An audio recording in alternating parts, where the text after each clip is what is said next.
অনেকেই আছেন যারা ভাবেন ছানার ডালনা বানানোর জন্য হয়তো বেশ অনেক খাটাখাটনি করতে হবে, বাট এই রেসিপিটা ফলো করলে বুঝেই যাবেন এটা কত সহজে বাড়িতে বানানো যায়। আর রেস্টুরেন্টে খেলে এটার স্বাদ কেন এত ভালো হয় সেটাও এই ভিডিওতে জানাবো। এছাড়াও সাথে অবশ্যই থাকবে অনেক tips and tricks. By the way, আমি শেফ অতনু, আপনারা দেখছেন অতনুর রান্নাঘর, আর আজকে আমাদের রেসিপি ছানার ডালনা। তাহলে ছানার ডালনা বানানোর জন্য আমি একটা কড়াইতে নিয়ে নিচ্ছি 1 লিটার দুধ। যদি পারেন ফুল ফ্যাট মিল্ক নিয়ে নেবেন, এতে ছানার পরিমাণটা বেশ অনেকটাই বেশি হয়। এবার গ্যাসের ফ্লেমটা অন করে হাইতে দিয়ে দুধটাকে ভালো করে ফুটিয়ে নেবেন।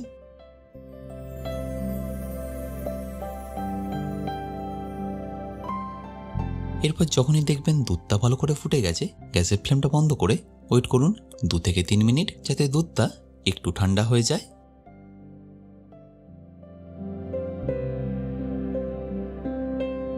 আর একটু ঠান্ডা হয়ে গেলে দুধটা কাটিয়ে নেওয়ার জন্য দিয়ে দিচ্ছি 3 চা চামচ ভিনিগার।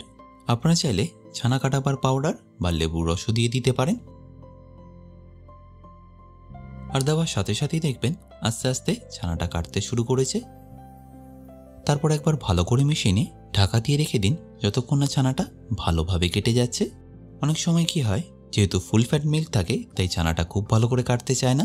সেক্ষেত্রে চেষ্টা করবেন গ্যাসের ফ্লেমটা হাই করে দুধটা ফুটে গেলে ভিনিগারটা দিয়ে দিতে। গ্যাসটা বন্ধ না করে যখন ফুটিয়ে নেবেন দেখবেন ছানাটা খুব ভালোভাবেই কেটে যাবে। তাই দুটোর মধ্যে যে কোনো একটা পদ্ধতি আপনারা বেছে নিতে পারেন। আর দেখুন এপাশে ছানাটা খুব ভালোভাবেই কেটে গেছে। এবার একটা ছাঁকনির ওপর সুতির কাপড় রেখে জলটাকে ঝরিয়ে নিচ্ছি। তারপর কাপড়টাকে একবার এইভাবে মুড়ে নিন আর এই ছাঁকনির ওপরে রেখে দিন যাতে ছানা থেকে এক্সেস জলটা বেরিয়ে যায়। মোটামুটি এইভাবেই আপনাদের রেখে দিতে হবে 10 থেকে 15 মিনিট। এবার জেনে নিন বিভিন্ন হোটেল বা রেস্টুরেন্টে ছানার ডালনার স্বাদ কেন এত ভালো হয়।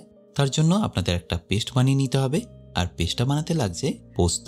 আর পোস্ত মানে জেকে পোস্ত। আপনারা হয়তো অনেকেই এটা ব্যবহার করেন, তাই আলাদা করে এদের কোয়ালিটি সম্পর্কে আর কিছু বলার নেই।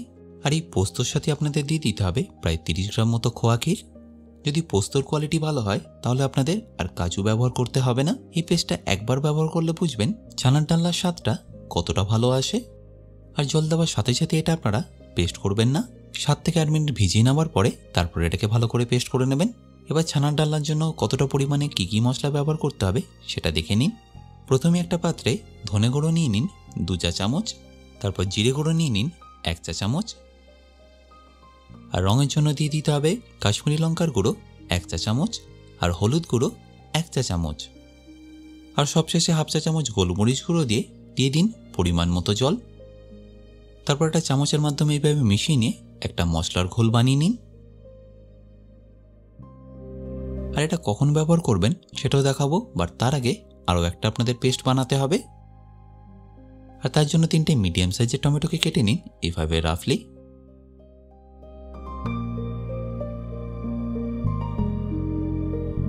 এছাড়াও এরই সাথে কেটে নিন 5 থেকে 6টা আদা স্লাইস। আর ঝালের জন্য নিয়ে নিন 6 থেকে 7টা কাঁচা লঙ্কা।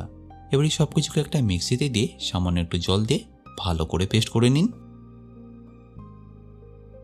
আর ওপাশে এতক্ষণে ছানা থেকে জলটাও বেরিয়ে গেছে। আচ্ছা, এখানে একটা ছোট্ট টিপস, খুব বেশিক্ষণ কিন্তু ছানাটাকে জল ঝরানোর জন্য রাখবেন না, তাহলে ময়েশ্চারটা কিন্তু পুরোটাই বেরিয়ে যাবে আর ছানার যে সফটনেসটা সেটা থাকবে না। আশা করি দেখে নিশ্চয়ই বুঝতে পারছেন ছানাটা এখন কিন্তু একদম পারফেক্টলি নরম আছে। প্রথমে একবার কোনো কিছু মেশানোর আগে একবার হাত দিয়ে এইভাবে ভেঙে নিন যাতে ছানার ডেলাগুলো ইভেনলি ভেঙে যায়। এরপর এতে দিয়ে দিন 1 চা চামচ আদা কুচি আর সাথে সামান্য একটু খোয়া। বাট আপনারা যদি মনে করেন এখানে খোয়ার ব্যবহার করবেন না, সেক্ষেত্রে চিনিও একটু দিয়ে দিতে পারেন। এরপর দিয়ে দিচ্ছি স্বাদ মতো নুন আর রঙের জন্য একটু কাশ্মীরি লঙ্কার গুঁড়ো। তারপর এই সব কিছুকে একবার আপনাদের ভালো করে মিশিয়ে নিতে হবে।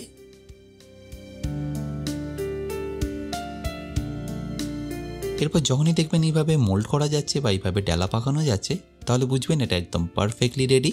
বাট অনেক সময় ঠিকঠাক মাখা না হলে ছানা কিন্তু ছলে দেওয়ার সাথে সাথেই খুলে যাবে, তাই সেটা যাতে না হয় সেই জন্য দিয়ে দিতে হবে 1 চা চামচ ময়দা।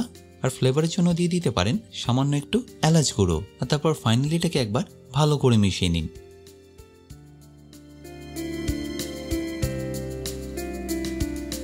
আর এরপর এগুলো বানানো খুবই সহজ। জাস্ট প্রথমে এইভাবে ডালা মতো পাকিয়ে নিন, তারপর 2 হাতের তালুতে রেখে এইভাবে একটু ঘুরিয়ে নিয়ে ভালো করে প্রেস করলেই দেখবেন এটা একদম পারফেক্টলি রেডি হয়ে যাবে। এবার এই একই প্রসেসে আমি বাকিগুলো বানিয়ে নিচ্ছি।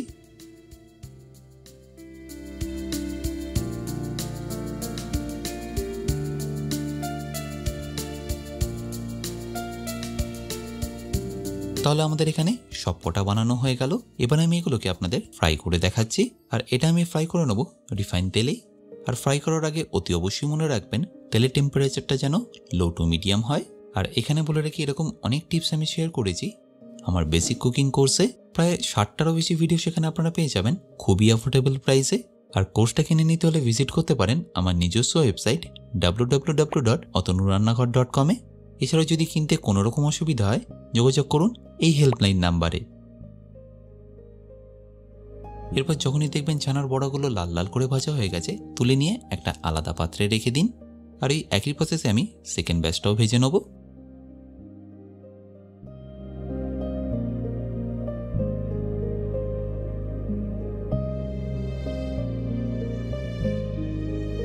এবার একটা কড়াইতে ছানা ভাজার তেল থেকে একটু তেল নিয়ে এখানে দিয়ে দিচ্ছি গ্রেভিটা বানিয়ে নেওয়ার জন্য। আর তাতে ফোড়ন হিসাবে দিয়ে দেবো 2টো তেজপাতা, 4টে এলাচ আর 2 থেকে 3টে ছোট টুকরো দারচিনি। আর এই সব কিছু থেকে ফ্লেভারটা ছেড়ে দিলেই দিয়ে দিতে হবে যে মশলাটা আমরা গুলে রেখেছিলাম সেটা। এবার গ্যাসের ফ্লেমটা লো করে এটাকে কুক করুন যতক্ষণ না এইভাবে তেলটা উপরে ছেড়ে দিচ্ছে। আর তেলটা ছেড়ে দিলেই দিয়ে দিন টমেটো, আদা আর কাঁচা লঙ্কা বাটাটা।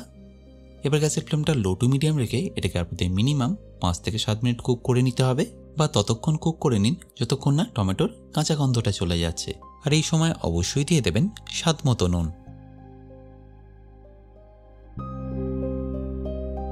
আর ফাইনালি যখনই দেখবেন টমেটোর কাঁচা গন্ধটা চলে গেছে দিয়ে দিন পোস্ত আর খোয়ার পেস্টটা। আর অনেকেই আছেন যারা এই খোয়াটা কোথায় পাওয়া যায় সেটা জানেন না, তাই জন্য বলে রাখি যে কোনো মিষ্টির দোকানে গেলে এটা আপনারা ইজিলি পেয়ে যাবেন। এছাড়াও যদি আপনারা যে কোনো প্রোডাক্ট অনলাইনে কিনে নিতে চান ভিজিট করতে পারেন তাদের ওয়েবসাইট www.jkr.com এ। এছাড়াও আমি লিঙ্কটা ডেসক্রিপশানে দিয়ে রাখবো। এরপর দেখবেন আস্তে আস্তে এইভাবে তেলটা ছাড়া শুরু করবে। ঠিক এই স্টেজে আপনাদের দিয়ে দিতে হবে পরিমাণ মতো জল। তারপর গ্যাসের ফ্লেমটা হাই করে ফুটিয়ে নিন যতক্ষণ না এই সব কিছু থেকে খুব সুন্দর একটা ফ্লেভার বেরিয়ে আসছে।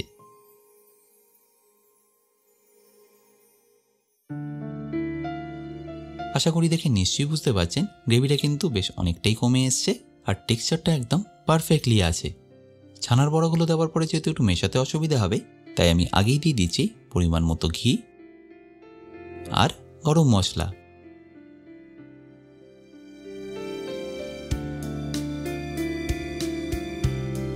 এবার গ্যাসের ফ্লেমটা একদম লো করে দিয়ে দিতে হবে ছানার বড়াগুলো। চেষ্টা করবেন ছানার বড়াগুলো দেওয়ার আগে গ্রেভিটা যেন এরকম পাতলা থাকে, কারণ বড়াগুলো গ্রেভিটা থেকে বেশ অনেকটাই ময়েশ্চার শোক করবে, সেজন্য এই গ্রেভিটা বেশ অনেকটাই কমে যাবে। তাই বড়াগুলো দেওয়ার আগে আপনারা অতি অবশ্যই এই টিপসটা মাথায় রাখবেন। আর তারপর বড়াগুলোকে একবার ভালো করে ফুটিয়ে নিলেই ছানার ডালনা কিন্তু পারফেক্টলি রেডি। আশা করি সম্পূর্ণ রেসিপিটা আপনাদের নিশ্চয়ই ভালো লেগেছে। আর ভালো লাগলে প্রতিবারের মতো আমাকে কিন্তু কমেন্টে জানাতে ভুলবেন না।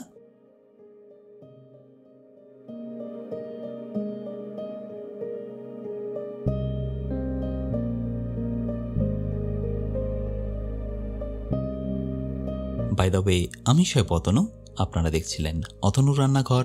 দেখা হচ্ছে আপনাদের সাথে একটা নতুন রেসিপি নিয়ে নেক্সট এপিসোডে। ভালো থাকবেন, সুস্থ থাকবেন।